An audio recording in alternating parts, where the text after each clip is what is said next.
Hey everybody, this is Steven from PopCultureMaven.com. We're back with this week's new comic book reviews.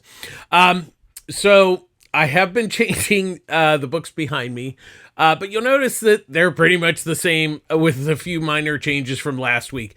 The reason being is because, kids, we got a ton of books this week. I mean, a real buttload of them.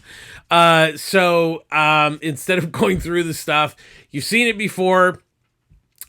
So we're just going to get to the books. Now we are going to do something slightly different this week.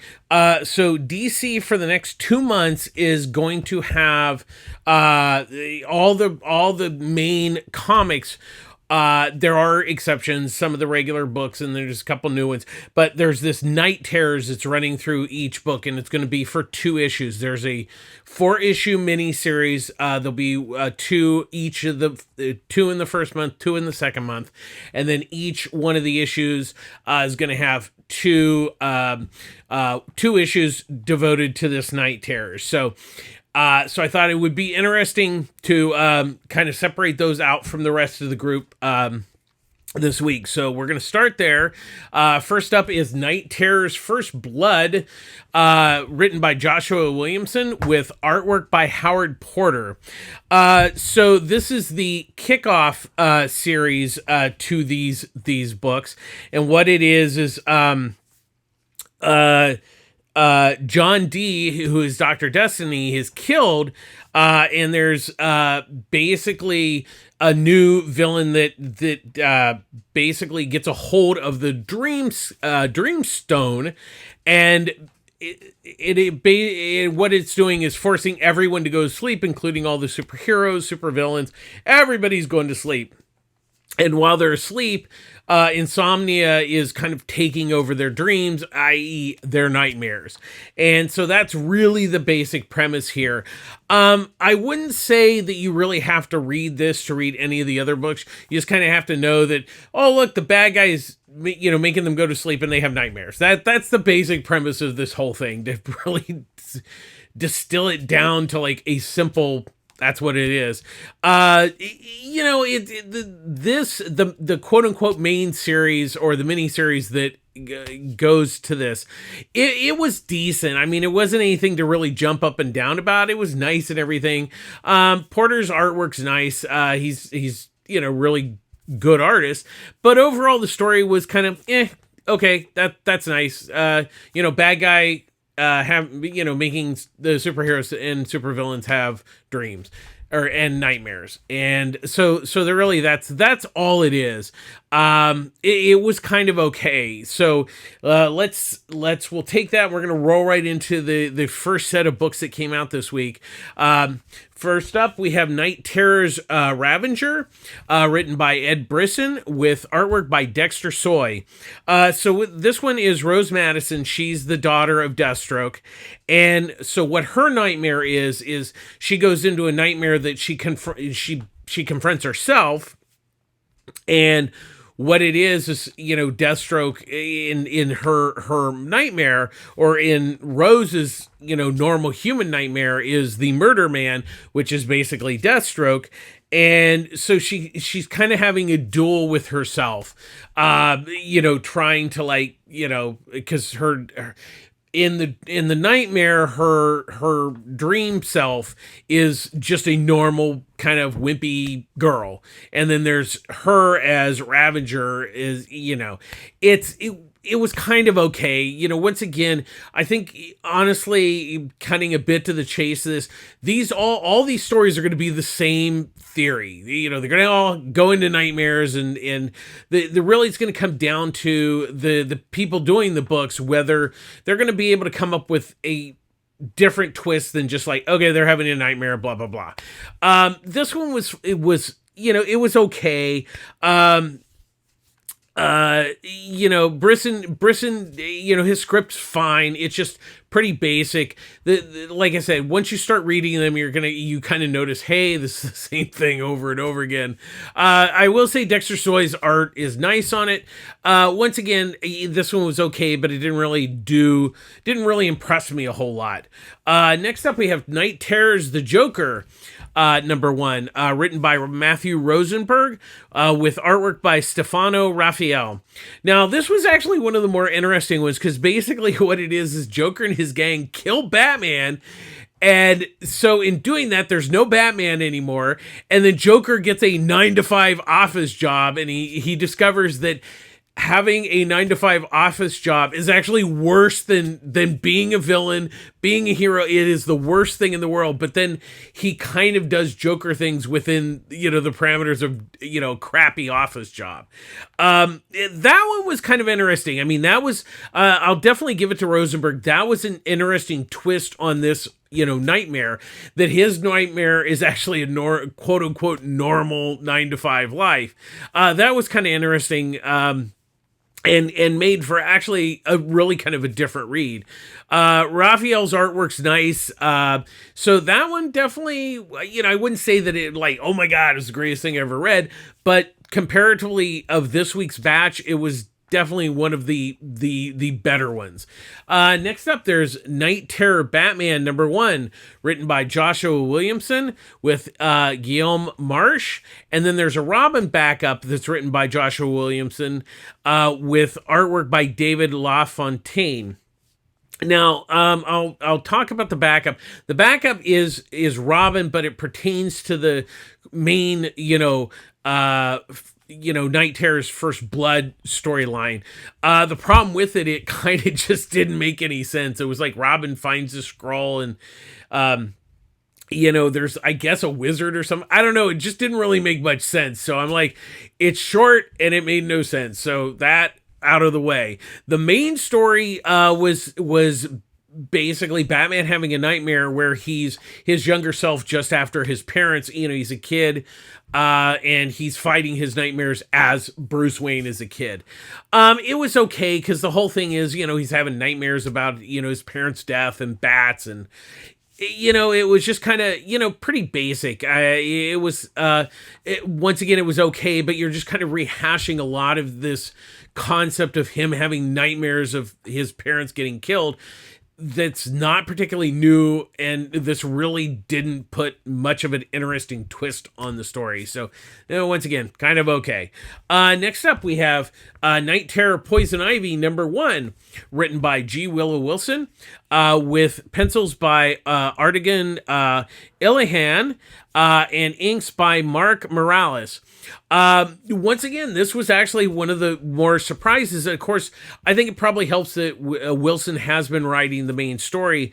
And what it is Poison Ivy, her nightmare is actually having Harley and this suburban life where everybody's like, it's almost like in Edward Scissorhands, where every house is kind of the same, everybody does the same thing.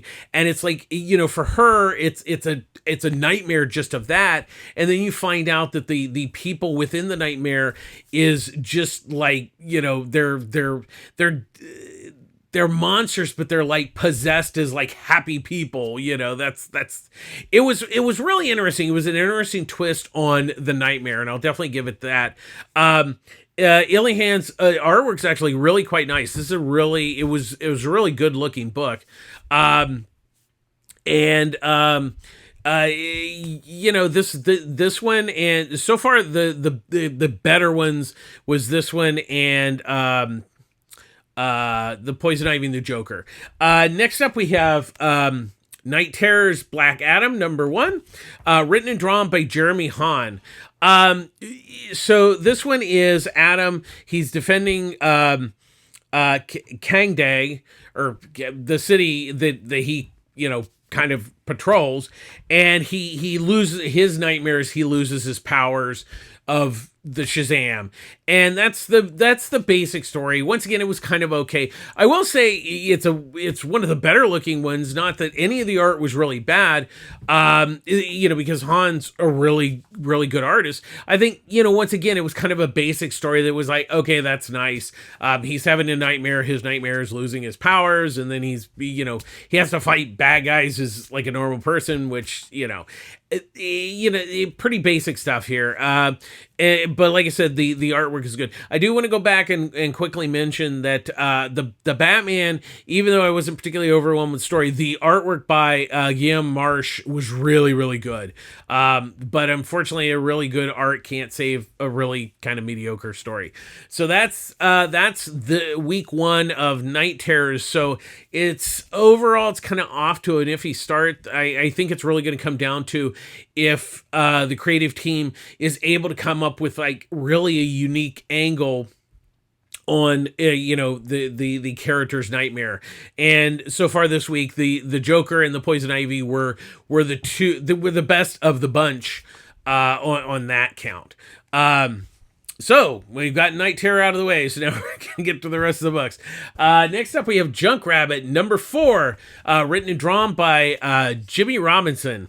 So this one, Ashleen, who is Sylve's sister, convinces the guy who runs the dome that she knows who Junk Rabbit is, or at least can tell him where Junk Rabbit, kind of hangs out.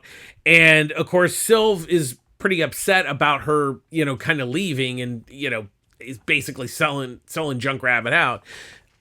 So Sylve goes to Lance because everybody thinks that like Sylve or Lance is Junk Rabbit. I won't say that they are not, but I will say we do learn in this issue who actually is Junk Rabbit. And there's also, in the previous issues, we learned that there was a doctor who did experiments on people to find out the cure for the stuff that was going inside the dome, and we find out that that was Lance's dad who did those experiments. And there's kind of more to that, but I certainly don't want to give anything away. I will say that there were some really good twists in this issue, and really kind of build up the story for the next issue's finale. I've really enjoyed this book. I like a lot of concepts that Jimmy has done in this book. The artwork is I think it's some of his best work. It's really a good looking book. I'm really digging it. And so I've been a fan since day one. I'll preface it again. I'm a really good friends with Jimmy. I was a fellow Eisner judge. That does not affect my review of this book. I'm actually really enjoying this, and I think it's got some good twists and everything, and he's keeping the momentum of the story going. Overall, I'm still digging it, so I'm excited to see where he's going to take it with the final issue. Next up, we have Sins of the Salton Sea, number 2. Written by Ed Brisson with artwork by C.P. Smith. So in the first issue, what it was is Jasper convinces his brother Wyatt to do this like one last job to, and it's worth like $20 million. And we find out that when they basically were robbing an armored car, within the armored car is not money, it's actually a woman and a young boy. And so what we find out this issue is that the father of the boy, Cecil, he's like this head of a corporation and stuff. And basically what it is his wife has somewhat kidnapped his son because I guess he's basically Cecil's the villain of the story. And so what it is Jasper we thought was actually dead, but he's actually still alive, and Cecil is is basically kind of using him as a pawn against Wyatt to get his son back. Doesn't care about the wife. He's pissed. Cecil's pissed at her because she took him. So we find out that Cecil is actually very powerful. As a matter of fact, He's got the police on his side and stuff. So it's really, I like the first issue a lot. And I think the second issue did a really nice job of building on that story from the first one. And, it's going to be interesting to see how it all kind of susses out with the story. Brisson's doing a nice job here. I really like it. And Smith's artwork is really, really nice. This one has been quite a surprise, and it's well worth checking out. So check out, see if you can still find the first issue and check this book out. I'm really kind of digging it. Next up, we have Weird Work #1, written by Jordan Thomas. With artwork by Shaky Kane. Well, there's no gray area. That definitely, it's the title of this book is definitely, it's very weird, but like weird in a good way. And I think this is going to be one of those books that, like, especially with Kane's art style, I think it's gonna be a love or hate type of thing. I actually love his artwork. But the basic premise here is that Detective Orva is brought back into the force because his partner, what is it, Lochi, is killed. So he's teamed up with Trusta, which has she's kind of like kind of the he's kind of like the she's like the Mel Gibson to Danny Glover, to Orva's, Danny Glover character. And so basically it's set up, it's kind of like a murder mystery, but everybody in this town has like, there's kind of weird, think of like a town full of aliens. That's really kind of the best way to describe it. So there's kind of like different sets of people and stuff, so that there's that kind of going on, but deep down it's just a pretty simple murder mystery story. I wouldn't say that I was blown away by the book, but I actually kind of liked it, especially as it went on, because it kind of starts off a little weird, literally. It has an odd beginning, but once it kind of gets to the murder mystery part, then it kind of evens out, and I'm assuming that kind of first part will play into something. I'm not sure. But I think if you're looking for something different, I think it's kind of worth checking out. Like I said, it's not going to be for everybody, but I did enjoy it, especially once I got past that first, kind of chunk of story. But like I said, I like Kane's artwork. I like that, kind of kinetic style. And it really just, it kind of pops and, kind of grabs you. And that's what I like about it. Next up, we have Clobber Time #5. Written and drawn by Steve Skroke. So this is the last issue. So we have Ben, we have Doom, and then we have Tuva 2, who's a watcher, and so they're going after Ogdu Frazee, who is basically what he's doing. He's siphoning off Galactus's energy to create, he's going to create a wormhole to time travel to basically make him like the ruler of the universe. That, once again, a great villain plan. I want to be ruler of the universe. And so the three of them have to stop him. And that is really what the finale of this story is. And I have to say, this book has been a real blast. It's really been fun. And I haven't read a Marvel book, kind of outside the, kind of regular continuity that's been this fun in quite a while. It's really, that's what its best asset has been, is that Skroke could do whatever he wanted to within the parameters of the book, and he did. And of course, his artwork's absolutely amazing. It's just gorgeous looking book. But it's, like I said, it's just been a blast and really fun. And, with the sly humor, had great action. I really enjoyed this book. I know it's going to be hard to find the whole set. There is going to be a trade of this coming out, so it's well worth checking out. I really had a blast with this book. Next up, we have Barnstormers #1, written by Scott Snyder, with artwork by Tula Lote. So this was a Comixology original, so it's been digital first. The one nice thing about these books, especially the Snyder books, has been that you, as far as the print goes, you get two books for basically the price of one. So let's see. I'm pretty sure. Yeah, this is $5.99. So it's still a good deal because you're getting two full issues in this. So what the basic premise is here is Hawk, who we learn later is his name is Bix, is a barnstormer, and he's like this around the period of barnstorming was like a big like a circus coming to town. That's a good way to describe it. And so he gets to this town. He's low on money, and so he does a show, but then he ends up crashing into this wedding.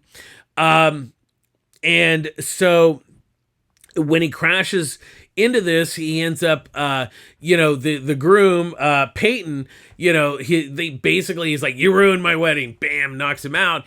And he wakes up and, he's been basically handcuffed in this plane hangar. And then the wife, or the bride to be, Tilly, basically she says, okay, I'm letting you go, but you need to take me away from this place. So we're not quite sure really what's going on with her and Peyton, but so Bix takes off with her, and then it's kind of their second issue really is about them kind of getting away, and then of course Peyton is following, and that's the basic premise there. I actually really like this. It really, obviously, one of the big reasons to buy this book is Lotte's artwork. It's been quite a while since I've actually seen her do interiors. She's done lots of covers and stuff, but it's really, her artwork's absolutely gorgeous. This is a really great looking book. And the story's really interesting. I'm kind of a sucker for period pieces, whether it's comics or movies and television shows. But I think it's fascinating because when you have a period piece like this, they don't have cell phones and all that kind of stuff. So there's just something kind of magical about certain periods of time, and I love what Snyder has done here with the story. So I'm really digging it. I think it's well worth checking out, and once again, at the very least, it's well worth it for Lotte's artwork, but the story is good too. Next up, we have Hairball number 4, written by Matt Kent with artwork by Tyler Jenkins. So this is the final issue. So, excuse me. So what it is Anna, the girl that, got the cat there, the cat kind of found her in the first issue. She finds out this kind of backstory about the cat, and its owners, and she tracks it to Athens, Greece, where she meets this girl, Zoe, who has the cats there now, and she basically finds out that this kind of goes back to the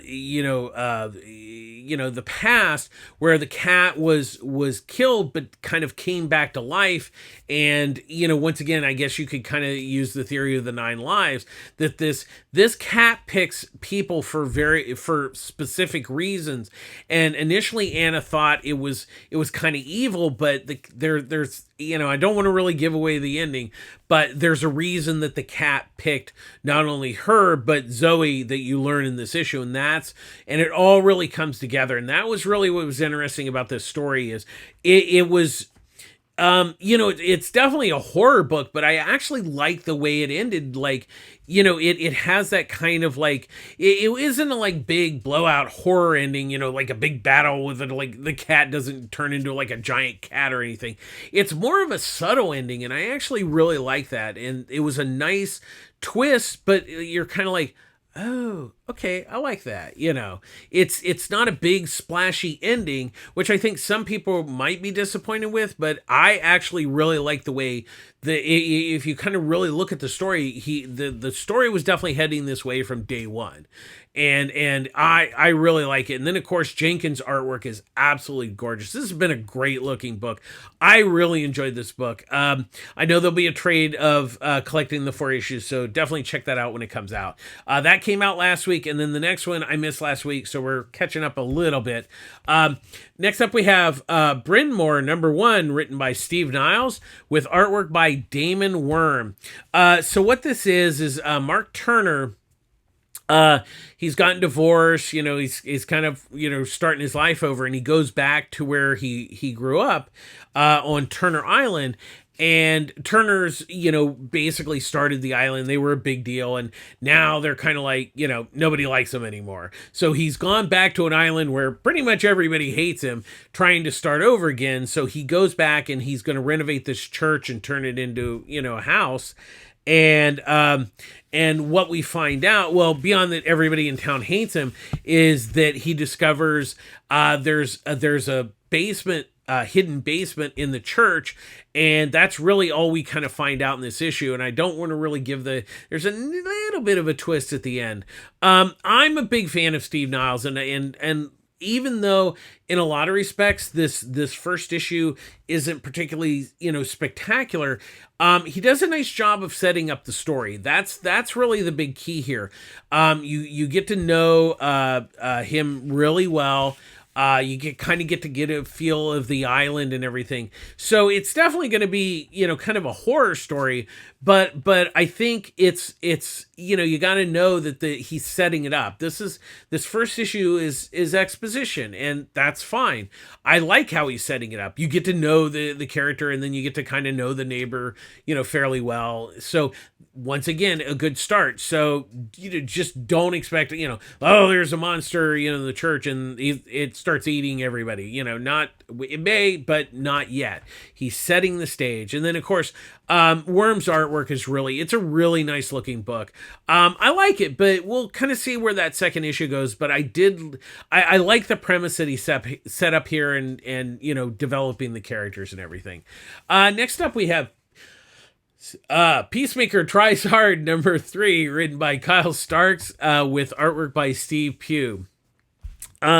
So this one, so Peacemaker has had a big battle with the Demolition Team.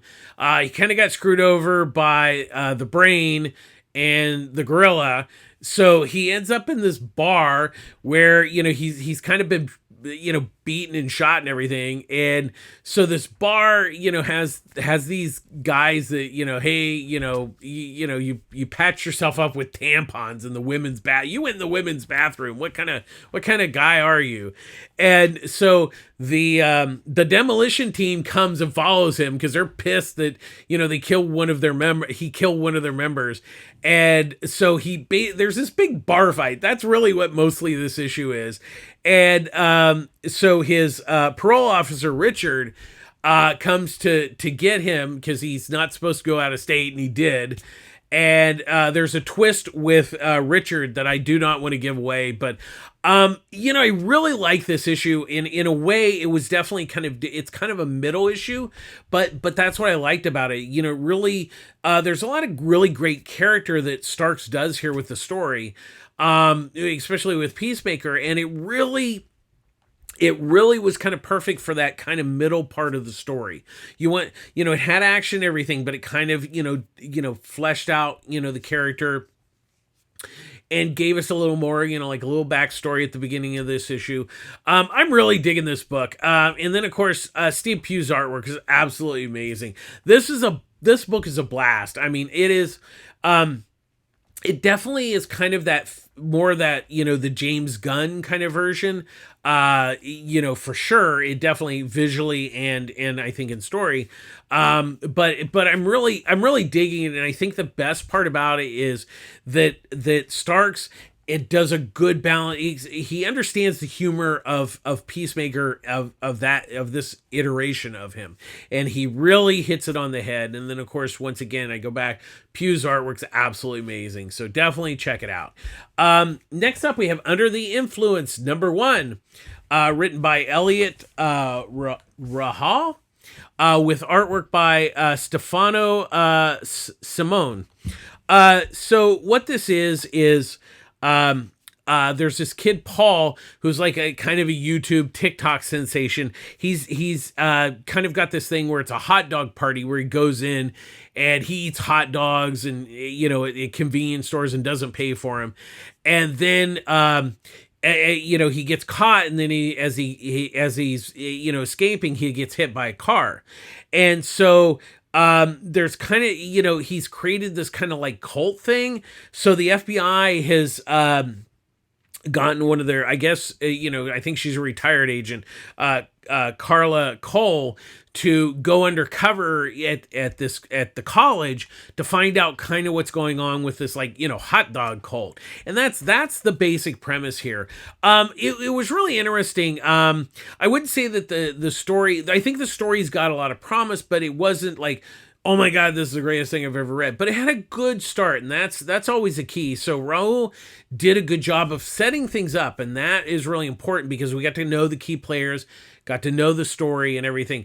The really big surprise for me, especially from Mad Cave, is the artwork by Simone is really, really good. I really enjoyed the artwork. That was, when I was at the store, I picked it up and I'm like, wow, this really looks good for a Mad Cave book.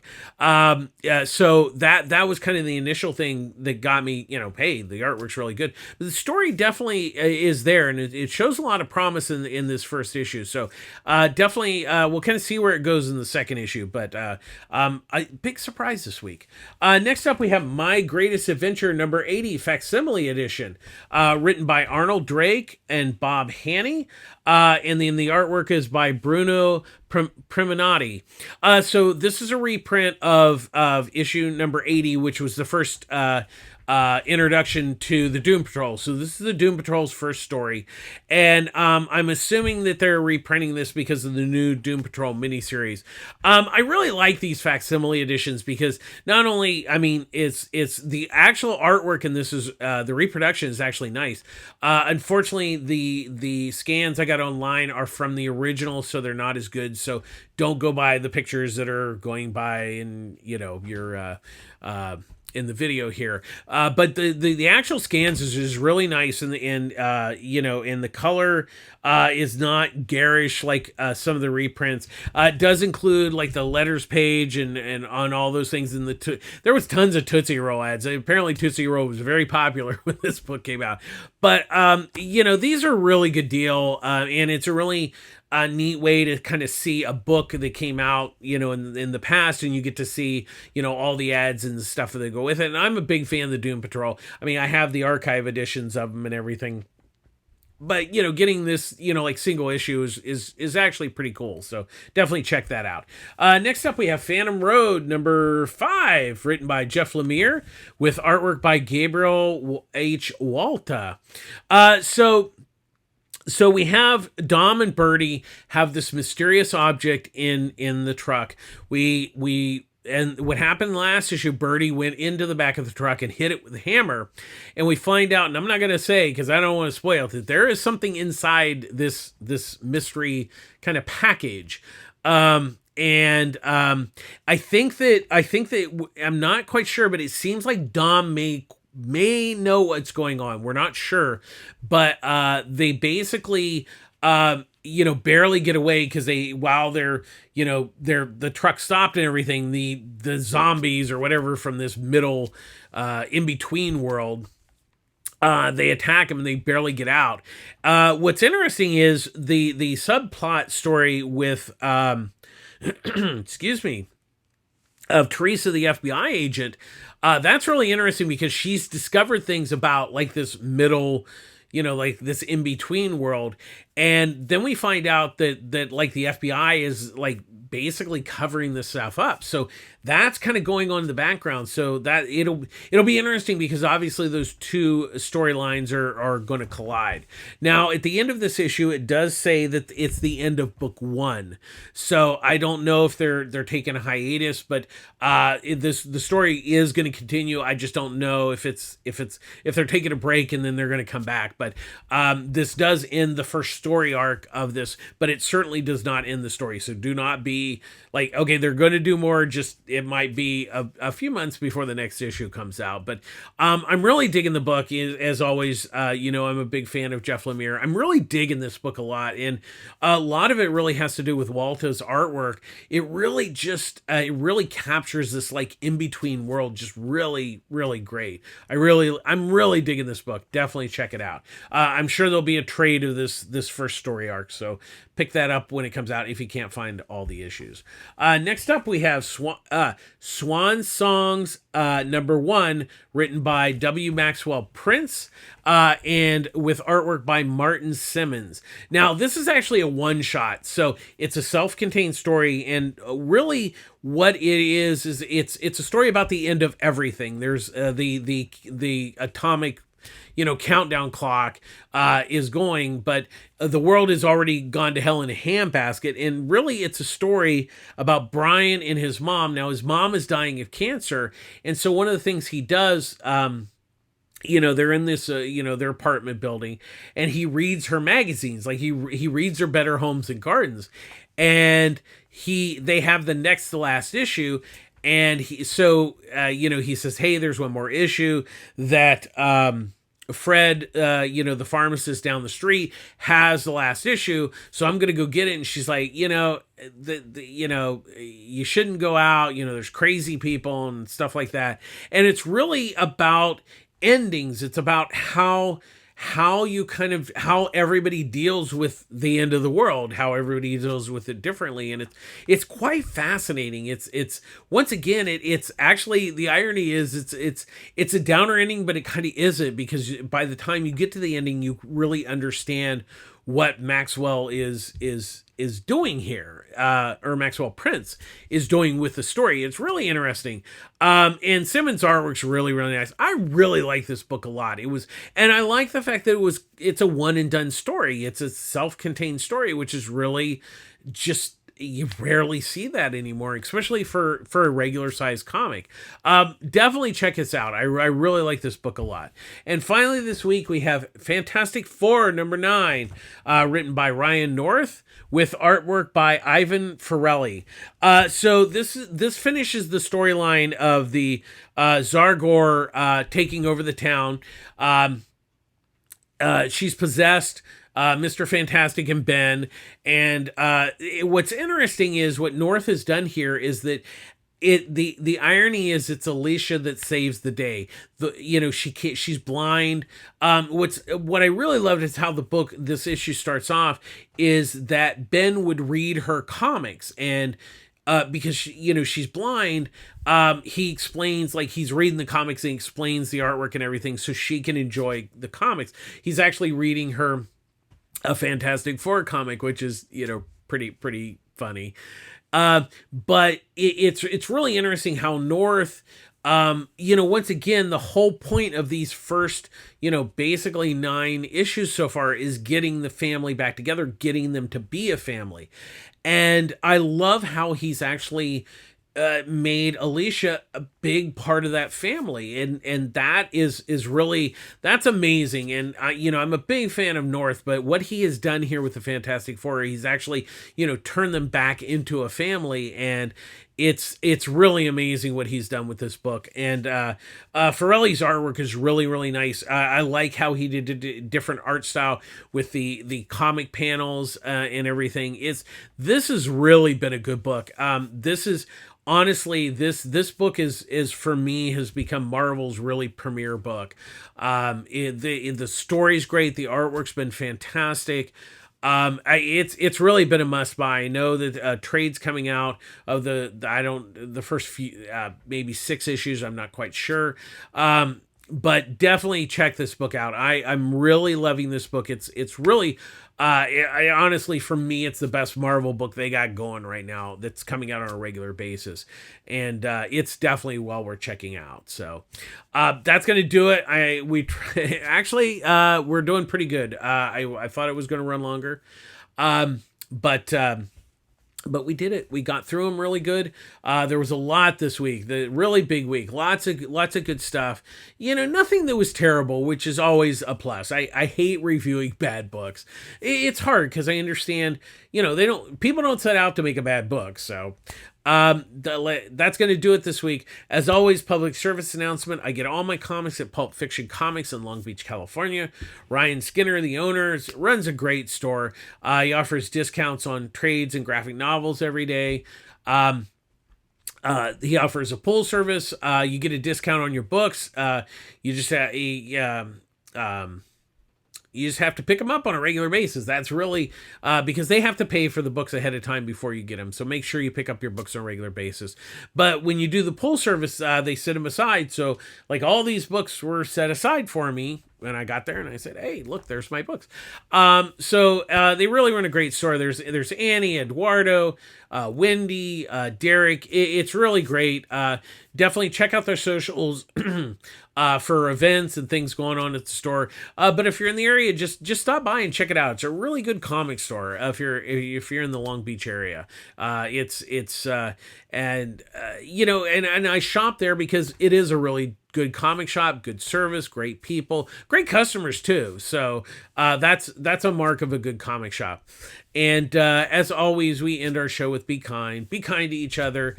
I know things are tough, things are crazy, but being kind is first of all, it doesn't cost anything, and it's good for you and it's good for other people. Kindness, it doesn't take a lot to be kind. Just saying, "Hey, how are you doing today? Thanks." Hey, open the door for somebody. Good night. Say goodbye. Just be nice. It's simple. It makes you feel good, and it's good for everyone. Somebody might be having a bad day. If you're nice to them, they probably, you might help them not have a bad day. So being kind, it's just good for everyone. So just be kind, folks. That's going to do it. Thanks for watching. Make sure you please like and subscribe to YouTube channel, share it. We just jumped on Threads that started this week, so I'll be posting stuff there. Mostly, links to this, but hopefully get things going with San Diego coming up. We'll talk about that probably a little bit more in the next couple weeks before we go, and then of course afterwards. But check us out over there. Follow us. And because if you have Instagram, you can get on Threads. So that's going to do it this week. Thanks for watching. And comments are welcome. Thanks for the comments, guys. I really appreciate it. So that's going to do it again. This is Steven from popculturemaven.com signing off. Thanks for watching. Take care of yourselves, folks. All right. We'll do it again next week with a bunch of more new comic reviews. All right. Take care. Bye-bye.